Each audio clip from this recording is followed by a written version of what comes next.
Creating desire, something completely different than everything else we've talked about. Most of the stuff we've talked about has been very cerebral focused in your head, some in your heart. But desire plays by completely different rules. You can't logic your way to it. It's something deeper, something raw, something more visceral. And you can't define like where or how you're going to find it. It just hits you, and there's a resonant frequency that just takes over. It's something more universal. And so when a lot of these folks out here are talking about um,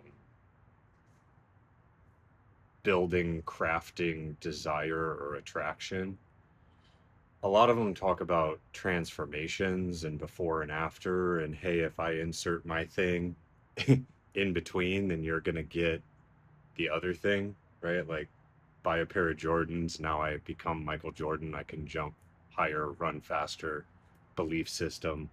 And that creates some kind of desire. Um, and then you put them on and you realize you're not Michael Jordan and you didn't automatically transform yourself into being an NBA basketball player in the Hall of Fame and one of the greatest of all time. So, in that way, it's a bit of a lie. Um, so, desire, though, in my mind, is really, if in a phrase, it would be like potential energy. It's this gap space, it's this moment of what if, of mystery, of unresolved connection, of two things fighting, maybe more, to come together, and they're just not quite doing it. In that creates an intense amount of desire. And there already has to be some kind of similar wavelength.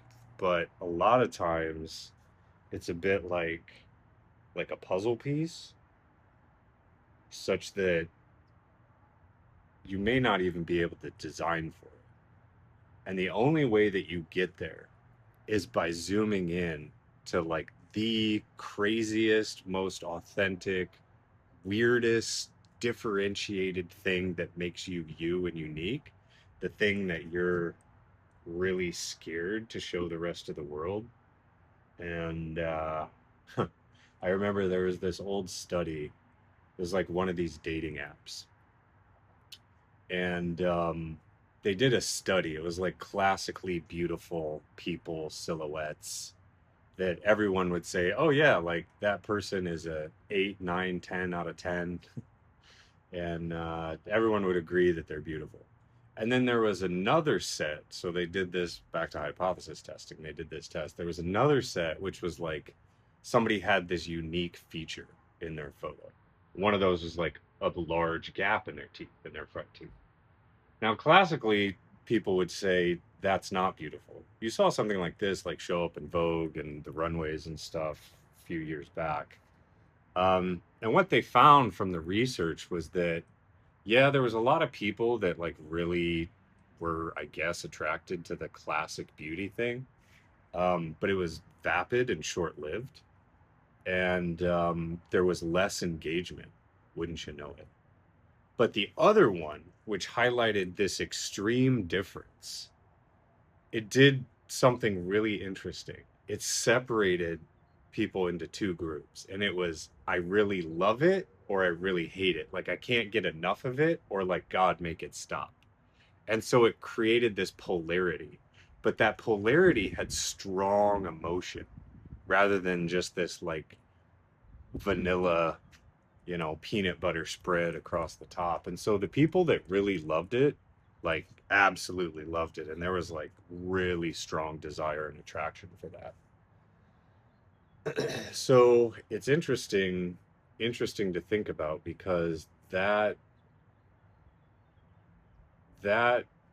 delves into a principle, which is like the worst thing that can happen is everyone just ignores you because you're a carbon copy, stamp printed copy of everything else we've seen, and that has zero excitement, zero desire, So this goes all the way back to the beginning and core values, like getting to the place that you're uniquely you, not just on like a look feel perspective, but like deeper.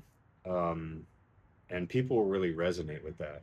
There's a old Lil Wayne documentary from, gosh, maybe 2010, something like this.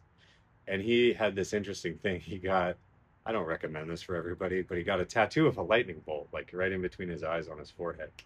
And I remember this scene. He was like, "Yeah," and he was really excited about it. And he told this story about he would, and he's an artist. He creates. He's a proliferate creator, like continuously, all day, every day, millions of songs. Right. So take that and apply it to any other sort of craft or industry. It's pretty remarkable. And he had this interesting phrase with the person who was interviewing him. He was like, "Yeah, I'd walk into an elevator and it'd simultaneously attract and repel the right people." There it is. So this negative space, this tension moment between these like polarity, and the way you drive that is you got to zoom into that thing that's like you and unique and different. Like show us your quote unquote gap in your tooth, like whatever it is, whatever your thing is, and just highlight it. And yeah, some people get upset about it, but they're not on your wave. So like, does it matter? There's 8 billion people on this planet. There's a community for everybody. Um, yeah, so that is that is creating desire as best as we understand it these days. And a lot of it is you just can't, you got to get out of your noggin. You just can't talk about this stuff. It just is. So you just kind of have to be and flow with it and go out in the world and see what attracts you and what doesn't, and like really inspect that and think about it and say, like, is that society or is that me? And unpack those and separate those two things and find the thing where it's actually you, not just what society, social, celebrity culture has said that no, you're supposed to do this. Like you're supposed to be attracted to this. Because that it's like maybe a sugar high, but it's empty. But the other one, it's like really strong. Just think back to like what was the strongest attraction I've ever had in my life to something, person, product, service, brand, animal, like nature, just like blew your hair back. Dig into that. Something to be learned in there. And then you don't have to chase it, but um, be open to yourself to finding more of that. All right, that's it. Get some desire going.